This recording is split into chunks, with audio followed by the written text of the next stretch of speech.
Well, hello, DCO Nation. Welcome back to another DCO Live. Boy, we got a bunch of guys on tonight. I appreciate it. I saw Steve was on, Small Craft Angler, Anthony, Russell, Brian, Yakin Inshore, Heath's on. How you doing, buddy? So yeah, guys, we are going to be chatting up a little bit tonight about some inshore fishing. Sorry about that. I've been still kind of getting a little bit situated. I got a little bit of a late start jumping on here tonight. I was actually talking to my youngest son on the phone, so he's doing well. He's in the Army, so we try to take out a little bit of time and talk to him. So still getting things kind of shuffled around here. But so what I wanted to do tonight was I've been getting a ton of questions on Instagram and Facebook and YouTube when my videos come out. So I wanted to address, 2 or 3 questions that I've been kind of getting, and then go into basically some tips and some things to help out the vacationers coming down. That is basically most of the questions that I get are people who are coming down for vacation for a week or 3 days and asking, hey, where can I go? I'm bringing the kayak. Can I fish from a bank? Where do I go? I don't have a boat. So we're just going to kind of address that a little bit. But so let's just jump right into it. So the first one is a little bit specific, but I threw it up here anyway.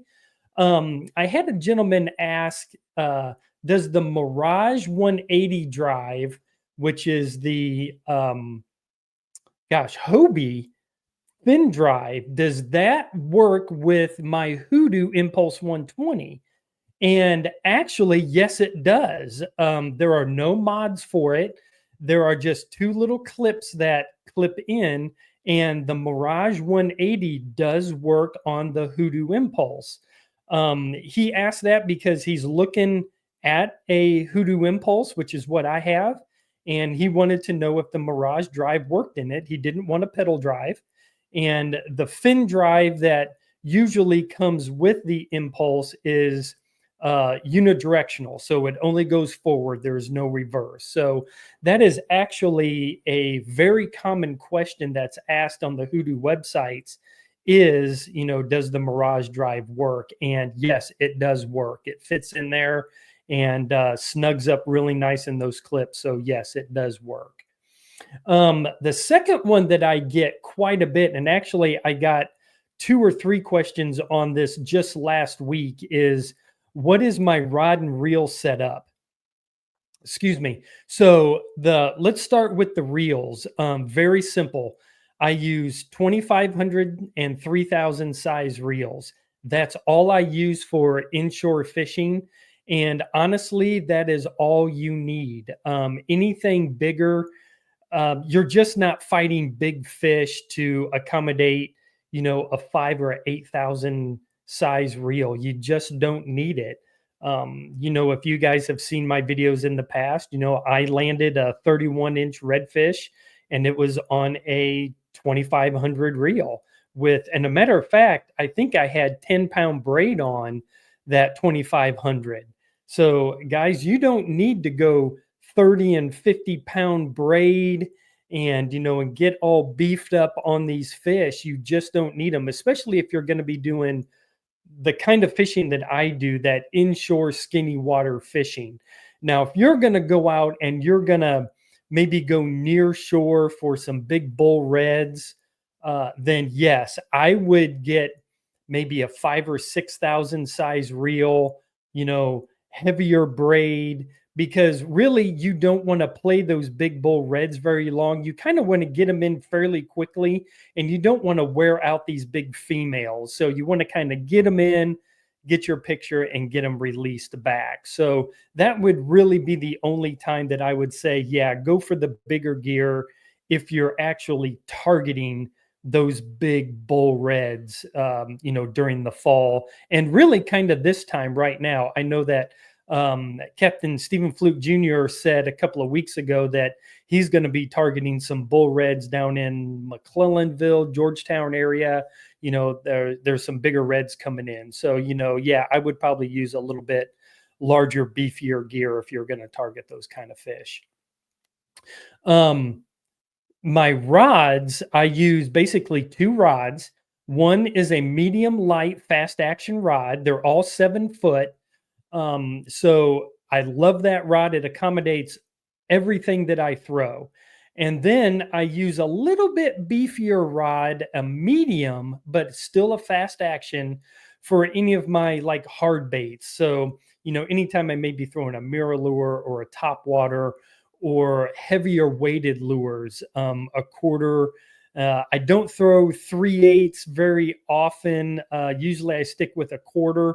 But if I use a bigger bait, like a 5-inch diesel minnow with a 1/4 ounce trout eye, you're pushing that 3/8, almost a 1/2 inch. So a little bit beefier rod that accommodates those higher weights on your lures you're going to want to have. So a medium fast action rod, 7 foot, a medium light fast action rod, 7 foot.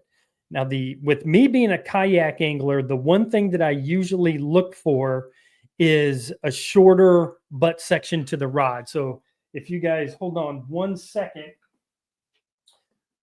this rod handle, if I can hold it up to you, this is almost too long for me in the kayak. I usually get it hung up casting on my life preserver, and it really gets to become a real pain. Kayak anglers, they don't have a lot of room. It gets hung up on your sleeve. So the shorter rods on the butt section or the handles is what I try to look for. There's not a whole lot out there. They don't accommodate these kayak anglers with shorter rod handles. I don't know why, but if anybody from Cash-In or TFO, if you guys are listening, don't throw on those 12, 14-inch rod handles. Try to go as short as you can and still have a nice balanced rod, because kayak anglers, they get things snagged up on them all the time. Now, I do know that Cash-In does make a kayak line of rods, but the rod handles aren't as short as I would like them. I'd like to see them a couple inches shorter if they can get away with that and still have a nice balanced rod. But again, as a kayak angler, that rod handle, I like it as short as possible. And I know a lot of you guys who are on here right now, Brian and Heath, I know you guys are kayak anglers. You guys can probably attest to, getting those handles, caught up on your clothes or whatnot. But yeah, Yak and Inshore, you said 100% agree. Yeah, absolutely. So, if anybody wants to get into the rod building business and start, custom building rods for kayak anglers, I think there's definitely a market for it. Because there's just really nothing out there that accommodates them. Excuse me. So that kind of is a quick look at the rod and reel setup. The other questions that I get all the time is, what baits am I throwing? So as of right now, especially the last couple of weeks that I've been out on the water, the flounder bite has been absolutely on fire. And here's what I've been throwing to get those flounder. So the Z-Man minnows, which is a little 3-inch bait. Here it is right here. This one is in red bone color, and I love the natural color. So red bone, the deal. This is Beer Run right here, which is a pearl on top, and then it's got kind of a yellowish translucent belly. You can kind of see it on the camera for those of you who are watching. Yeah, you can kind of see that just a little bit. That's not so. The Beer Run red bone, the 3-inch paddle tails. I've been putting on just enough weight so that I'm on the bottom. So if it's really skinny water, maybe an eighth of an ounce trout eye or a Texas eye if I want to rig it weedless, or 3/16, from that 3 foot to 6 foot depth. I'll use about a 3/16 ounce trout eye. And then really anything over 6 or 7 feet, I'm going quarter ounce. I usually don't fish anything really any deeper than about, gosh, I'm going to say 10 feet or so. And the quarter ounce is still enough at 10 foot to get me on the bottom. I should probably beef up to that 3/8 as Captain Bob does. That's pretty much his bread and butter is that 3/8. And, I should probably go ahead and pick some up because I am starting to find, deeper holes that are 12 and 14 foot deep. And if I want to be an effective angler and make sure that I'm working those, the entire water column, I am going to have to go to that 3/8 or maybe even a half ounce, trout eye or lead to get down to the bottom, to target those flounder or even those big redfish. So, and then any type of a shrimp pattern. This is the Voodoo. This is the 3.5 inch. And this is Cajun pepper or chartreuse tail. And this is the rattling shrimp. I'm going to hold it up to the mic and see if you can hear it. You may not be able to hear it, but this has the rattle. And it's just enough to start calling some things in. Especially the last time that I was out, there was a little bit of chop on the water.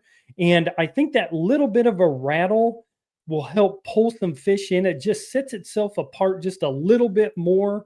And so think about, I don't know if you guys were throwing anything with rattles, but, the shrimp or even Z-Man makes it's almost like an injector, a rattle injector, and you can put it in anything. You can put it in the kicker crab. You can put it in their shrimp profiles, even their paddle tails. You can inject a rattle into those. So, excuse me, don't overlook the rattle in any of your lures. So paddle tails and shrimp patterns, that is what I'm throwing right now. I have thrown a jerk shad. Matter of fact, it's sitting right over here right now, a 4-inch jerk shad. And the last time that I was out, I never got anything on the jerk shad. I had him on the bottom and just kind of popping him and letting him go down and popping, almost that twitch pitch pause, and never got anything. All of my flounder came on a paddle tail, slow rolled on the bottom. That's what they've been hitting on these last couple of weeks. I think they're so aggressive right now that they're looking for moving bait. And matter of fact, there was one flounder that I caught at a creek mouth. He caught it and took off with it. I thought I had a redfish, how a redfish will, pin down that bait and then take off and run. I thought I had a red. And I ended up, when I, brought him up towards the surface, it was a flounder. They are that aggressive right now that I think they want something moving along the bottom. Hang on. He just popped something up. I'm going to throw you up here on the screen. He said, I tried one yesterday and all I got was bit off by pinfish. Yeah. So the pinfish are definitely in. If you can get down to the bottom past the pinfish, then, you'll be a lot better off. But yeah, the pinfish are in. I've even seen some needlefish also roaming around. So yeah, all the trash fish, they're starting to come back in. But yeah, and especially if you slather up with some Procure, which I don't have around me right now, but if you, slather up these little paddle tails with Procure, it attracts everything. And yeah, the pinfish and the pufferfish, they will absolutely pull those tails off. And the Z-Man, they will last a little bit longer. You guys all know about Z-Man and the Elaztec. So they'll last a little bit longer, but pufferfish and pinfish, they will destroy a Z-Man also. So just, make sure that you're aware of that also. But guys, one of the things, the main topic that I wanted to jump into tonight, and remember, if you guys have any questions, go ahead and throw them into the chat box. And a matter of fact, Freedom just popped something in there. Let's see what he got. Has all the rain affected the fishing in the inlet? So I have not heard of the rain affecting anything in the inlet as of right now. A lot of times what will happen is that fresh water will sit on top of the salt water, and usually it won't affect it. Now, if we get a hurricane where we get 12, 14, 16 inches of fresh water dumped in, yes, it's going to affect the fishing. The fish are going to move out to where there's higher salinity, which is towards the inlet and the ocean. They'll probably be, pulled off into some deeper holes where the salt water is heavier than the fresh water. So that's what they're going to look for. But as of right now, I have not heard that the rain has affected anything. And matter of fact, Heath just popped on and said yesterday was awesome in the inlet. I was texting Heath earlier tonight, and he caught a couple of flounder and a trout and saw a school of redfish that were feeding up in the grass. And he was trying to sight feed those, but he never got onto one of those redfish. But the fish are still there, and no, it has not affected the fishing at all inside the inlet. So that was a really great question. I appreciate it, Freedom. Thanks, man. So a lot of the main questions that I get, especially this time of the year, is, hey, I'm coming down on vacation. Where can I go fishing? Sometimes they're bringing kayaks. Sometimes they're not. They want to know where they can fish from the bank. Hey, I'm bringing my boat down. Where can I go? So I just want to kind of do a general overview for anybody who may be watching this that's going to be coming down on vacation anytime during the summer. This summer vacation's almost on us. I want to say we've got maybe 3 weeks left of school. I don't even think it's a month right now. So, it's coming up on us very quickly. So let's go over the landings first. Usually I tell people about 3 landings in Murrells Inlet. One is the public landing that's right by the marsh walk. You can Google Murrells Inlet public landing and or public boat launch, and it'll pop right up for you. Just remember, on the weekends it gets very busy. So the public boat landing is one. Morse Landing down by the Hot Fish Club, a little bit further south in Murrells Inlet. That is one that you can put in some kayaks. I have seen some John boats go out of Morse Landing, but here's the one thing about Morse Landing. At low tide, there is no water. You cannot get in and out. It is pluff mud, and you will sink up to your waist in pluff mud. So at low tide, Morse Landing, you cannot get in and out of there. So you have to time your fishing trips around when you can get in and out of there. Usually when I go in and out of Morris Landing, the tide is about halfway up, and I fish the high tide over to, halfway as the tide is going out. Then I come back in. That's a good 6-hour day of fishing. That's usually how I fish Morris Landing. Or you can, obviously go the other way, mid tide to low, back up to mid tide, just as long as there's water there. Or you'll be sitting for a little while because like I said, it is dry. And I know there's guys on here that have tried to get out in Morris Landing, and it was mud and a muddy mess. So, hang on, I'm going to stop one thing. Steve said that the trout are spawning, so remember to let the females go. Yeah, absolutely.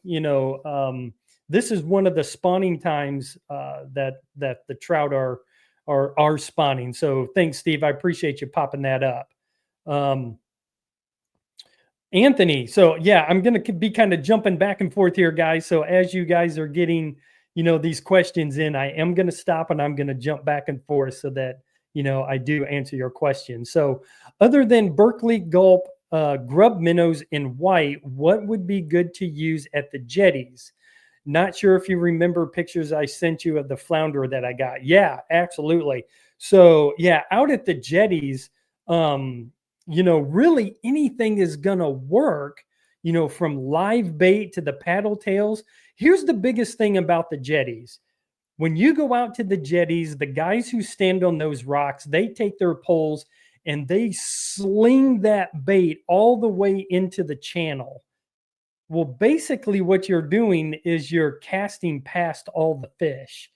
Those rocks and all of those boulders that make up that jetty, that is where the fish are at. That's the structure, that's their protection. So, pitch right into the rocks. Try to visualize where maybe the rocks end and the bottom begins and fish right there. Run a popping cork over those rocks so that you just don't get hung up. That's the biggest mistake that I see people at the jetties doing, is they're basically fishing past the fish. So if you guys watch the guys on the boats and the kayaks that go out to the jetties, they're throwing into the jetty rocks. They're getting hung up because that's where the fish are. They're breaking off all the time. You've got to just, tell yourself, hey, listen, I'm going to lose terminal tackle, but that's where the fish are. So don't make a mile-long cast, drop right there. But really, anything will hit those. Live bait at the jetties is fantastic. Anything from a mud minnow to a fiddler crab. Again, popping shrimp, especially under a cork, would be fantastic. A little paddle tail, again, fantastic. Jigging those off because, again, those fish, all the bait fish and everything that they're feeding on is going to be up in around those rocks. So if you stay up in and around those rocks, that's where you're going to find your fish. So getting back to the landing. So you've got the public boat landing, you've got Morris Landing, and then the oyster recycling. Oyster recycling gets really busy, but the good thing about that is you can launch a kayak and you can launch a john boat. I have seen john boats and kayaks launch at dead low tide, and there is plenty of water to get out of that one main creek to get to Oaks Creek and the main channel. I have never seen it dry where you can't get in and out. So oyster recycling, that is one of the positives, is no matter where the tide is, you can get in and out, and you can get in and out with a small john boat or a kayak. Okay. So the boat launches, there's 3 of them. I know you guys know of a couple of other little small ones. I usually don't give those out because they're in neighborhoods and they're so small. They usually only accommodate maybe 1 or 2 cars. So I usually don't even give out those locations. I just stick with those 3 main ones there in Murrells Inlet. So if you don't have a boat or a kayak and you still want to fish, and you bring down your fishing gear, the jetties is a great place. We just talked about. You have to get to those jetties and access the jetties through Huntington Beach State Park. So you go through the state park, you pay your fee, you go all the way to the north parking lot, you get out and you walk the beach. Now, it's 1.25 miles. I've mapped it out. I have walked it multiple times. It's 1.25 miles one way. So get your walking shoes on, but it's worth it, especially in the morning. It's a beautiful walk, but the jetties is fantastic. Second and third, I have to thank Captain Bob for sending me over some information. Captain Bob, I got to it a little bit late. I didn't see it in my email. I very, very briefly kind of breezed over it real quick. But there are two other areas that I kind of forget about that if you don't have a boat, one is pier fishing. We have a ton of piers up and down the Grand Strand from Cherry Grove all the way down to, gosh, I'm trying to think, Spring Made, Surfside's got pier. There are piers everywhere. Now they will charge you a small fee, and if you don't bring any equipment, they do rent rods and reels, and that does come with a fishing license on the pier. So, pier fishing is great. And right now, I've heard the pier fishing has been really good. I don't follow it as much, but I jump on the Facebook pages and I do see that the pier fishing has been really good. And the other one is surf fishing. So you guys can walk these beaches and surf fish. I've done it multiple times. I do have one of those big 10-foot surf rods, but I don't take that. I take just one of my normal setups, my medium or my medium light, and I go out early in the morning and I walk the beaches with a little paddle tail, and I'm just casting maybe 20 yards, 25 yards right into the surf, because a lot of these fish, they're feeding up and you can pick up fish there. So surf fishing, pier fishing, the jetties, that's absolutely fantastic if you don't have a boat, and just enjoy the beach. I haven't done it in a long time. I need to do it. I actually really enjoy it. And I should probably shoot a video and do that. And just walk down the beach and see what I can pick up. But you'll pick up redfish, trout, whiting, flounder. You'll pick up enough to get a slam. So always take Captain Bob, I'm going to throw you up here real quick. It said, yes, always take an inshore rod, surf fishing, and cast into the wash. Yep, exactly. Yeah. So the surf fishing, the pier fishing, guys, if you don't have a boat, that would be my three places to go. Let me see if I caught everything here. Can you launch a John boat from Oyster Recycling? Yeah, we covered that. And review the launches around Murrells Inlet. Okay, I think I covered everything that you guys have been shooting out to me the last couple of weeks. I know I've been kind of jumping around a little bit all night, but let's take a quick look at the weekend and let's see what the weekend is going to be like. I am actually not fishing this weekend. Excuse me. I am heading over to Manning for the weekend to spend some time with my in-laws. And I'm actually going to I am going to do some fishing. I'm going to be doing some bass fishing on C&T Lake Marion. We're going to take their boat out, and I'm going to go Saturday morning early and see if I can't get on a top water bite over there on Lake Marion. So I'll definitely take some pictures, throw them up on Instagram, Facebook if we end up hooking up in anything. But I'm not going to be doing any saltwater fishing this weekend. But Saturday, let's pull up. Here's the tide chart. Oh, wait a minute. That is Sunday. Let's pull up Saturday. So you guys can see the tide chart right there. Looks like low tide is going to be pretty much right there at sunrise, and then high tide, that noonish, and then you got your second low tide right at about 7 o'clock. So weather as of right now looks hot. So lows 75 to the upper 80s.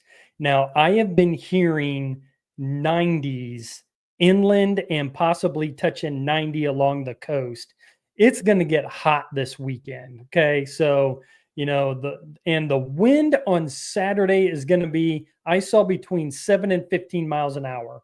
So that 7 is going to be in the morning time. That 15 gusting 15, 16, 17 has been in the afternoon. That's how it's been every day for the last, month, where the afternoons start to get really breezy. So if I was fishing this weekend, I would fish pretty much right from sun up throw some top water, and then fish until high tide, until that wind came up. And so start, in the center of these creeks, because all these fish are going to be concentrated, and then maybe move towards the flats as you get more water in and the flats start to flood, and you can work around the grass. So that's what I would do. Sunday looks definitely a little bit better. The low tide is going to be somewhere right around 7:30ish. 7:43 is what this tide chart is saying. High tide around 1 o'clock. And this is probably going to be the better day to fish, is going to be on Sunday. The temperatures are going to be about the same, but the winds are going to be down to that 5-10 miles an hour pretty much all day. Now, whether the weatherman gets it right or not, have no idea. We'll just have to wait and see. But my plan, if I was going out, again, right at first light, I'd be getting out. I'd be working some top water. I would still be throwing the paddle tails and the shrimp patterns and go that way. Have these baits on the bottom, slow rolling. Make sure that you're feeling these things tick the bottom, and you will pick up some flounder, definitely. The flounder bite right now is still just absolutely incredible. I think over the last 3 weeks, the flounder bite, I have probably caught upwards of almost 20 flounder in the last 3 weeks. You guys know that I caught my PB a couple of weeks ago. I've caught a ton of 17s, 15s, 14s. You're going to catch a wide array of sizes, but it is a ton of fun, especially when they're that aggressive and they just come up and they just smoke these paddle tails. So, guys, hopefully that was good. I'm wore out right now. It seems like I jumped around and was I felt a little bit scatterbrained tonight. But guys, I hope you got something out of it. I really do appreciate you guys jumping on here. Alex, great for you to jump on. Says heading out oyster recycling Saturday morning, hoping to get on the flounder. Yeah, man. Yeah, the flounder will be up, and man, you'll be able to just smoke them. They are just, and really where I've been hitting is almost anywhere. I haven't really seen a pattern besides just make sure your bait is on the bottom and moving. I've caught them off grass lines. I've caught them in deep holes. I've caught them in the middle of some small creeks. I've caught them at creek mouths. That's how aggressive these flounder are right now. And when you catch one, don't leave those areas. Fish it for a good 15, maybe 20 minutes, because I have caught multiple fish out of the same location. So don't get too froggy and jump to the next location.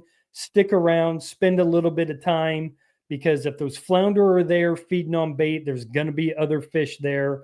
Maybe a red, popping around on the bottom, or, maybe there's some trout. So guys, hopefully that helps you out.